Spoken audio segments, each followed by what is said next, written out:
రాయలసీమ ప్రజలకు తెలుగుదేశం పార్టీ ఏ విధంగా సహాయపడింది? ఇప్పటిదాకా ఏమి అభివృద్ధి చేసింది అసలు? ఒకటి, తెలుగుదేశం పార్టీకి రాయలసీమకి విడదీయలేని అనుబంధం. ఇది ఈ రోజుటి నుంచి కాదు. గతంలో 1982లో ఎన్టీ రామారావు గారు పార్టీ పెట్టిన నాటి నుంచి నేటి వరకు తెలుగుదేశం పార్టీ ఎల్లప్పుడూ రాయలసీమ అభివృద్ధికి కట్టుబడి పనిచేసింది. గతంలో 1947లో భారతదేశానికి స్వాతంత్రం వచ్చినా అప్పటి 1952 నుంచి జనరల్ ఎలక్షన్స్ జరుగుతూ ఉన్న భారత ప్రజాస్వామ్యంలో ఎంతోమంది ముఖ్యమంత్రులు రాయలసీమ నుంచి ఎన్నికయ్యారు, కేంద్ర మంత్రులు అయ్యారు, రాష్ట్ర మంత్రులు అయ్యారు. కానీ ఏ నాయకుడు కానీ రాయలసీమకు నీళ్లు అందించాలి అనే విషయం ఆలోచించలేదు.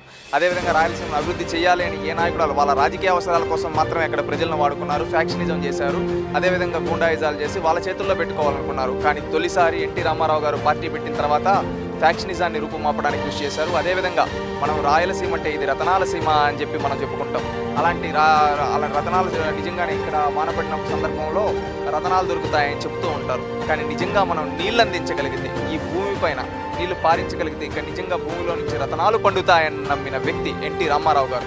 అందుకని ఆనాడు తెలుగు గంగా ప్రాజెక్టు కావచ్చు, అదేవిధంగా ఆంధ్రనివా కావచ్చు, గాలేరు నగర్ కావచ్చు, ఇలాంటి ప్రాజెక్టులకు రూపకల్పన చేసిన వ్యక్తి ఎన్టీ రామారావు గారు. ఆ తర్వాత దాన్ని చంద్రబాబు నాయుడు గారు కంటిన్యూ చేయడం జరిగింది.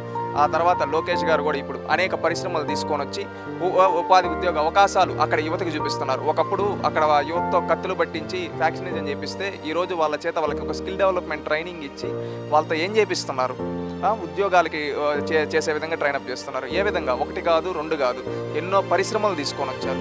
ఈరోజు ఆటోమొబైల్ కంపెనీలు కావచ్చు, ఎలక్ట్రానిక్ కంపెనీలు కావచ్చు, అదేవిధంగా డిఫెన్స్ యూనిట్లు కావచ్చు, మనం చూసుకుంటే సోలార్ సంబంధించి కావచ్చు, ఇలాంటి ఎన్నో తీసుకొని వచ్చి అక్కడ యువతకి ఉపాధి చూపిస్తూ ఉన్నారు. అదేవిధంగా ఒకప్పుడు చంద్రబాబు నాయుడు గారు అక్కడ ఎంతోమంది ఫ్యాక్షనిజంతో గొడవలతో ఈ విధంగా ఉంటే ఆ ఫ్యాక్షనిజాన్ని రూపుమాపి అక్కడ ఎవరైనా ఫ్యాక్షన్ గొడవలు ఉంటే వాళ్ళు తీసుకొని వచ్చి ఎన్టీఆర్ మోడల్ స్కూల్లో పెట్టి చదివించారు.